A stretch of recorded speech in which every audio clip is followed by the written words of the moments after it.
Hello everyone, বন্ধুরা, আপনাদের জন্য আজকে একটি সত্য ঘটনা নিয়ে আমি উপস্থিত হলাম।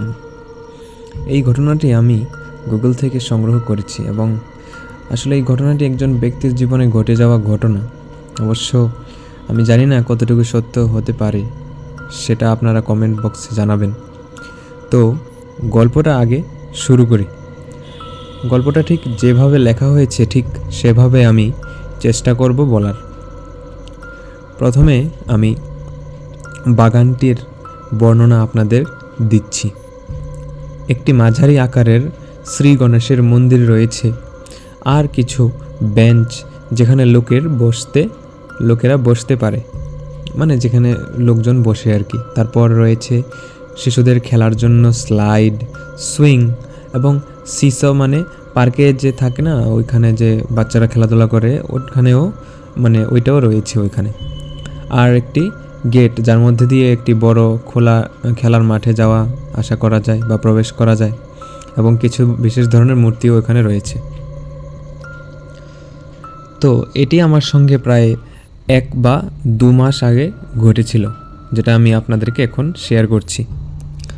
রাত 9টার দিকে আমি যখন খেলার মাঠের মধ্যে হাঁটছিলাম, ঠিক তখন হঠাৎ আমার মনে হলো যে কোনো এক মেয়ে, যার পায়ে ঘুঙুর ছিল, সে আমার কাছ দিয়ে হাঁটছে।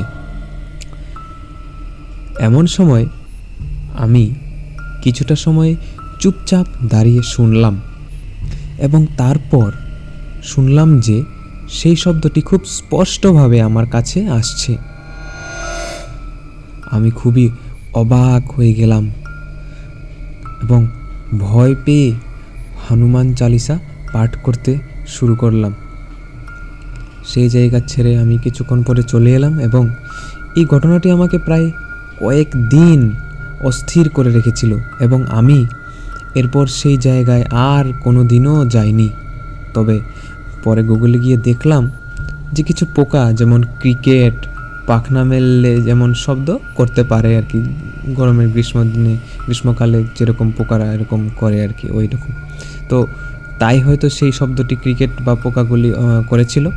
তবে যদি তা না হয়, তাহলে কি তা অন্য কিছু ছিল? আমি এখনো নিশ্চিত না এই শব্দটা আসলে কি ছিল। তো বন্ধুরা, এই ছিল আজকের ঘটনা। আসলে আমাদের সাথেও এমন অনেক ঘটনাই হয়, কিন্তু সেগুলো আমরা মনের মধ্যেই রেখে দিই বা বাড়িতে অনেক সময় বলি আর কি।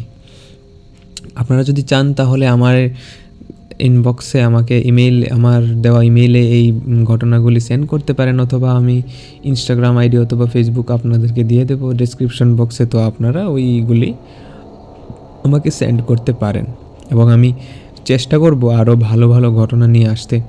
তো আজকে এতটুকুই থাক, দেখা হবে নতুন ঘটনার সাথে। ধন্যবাদ সবাইকে।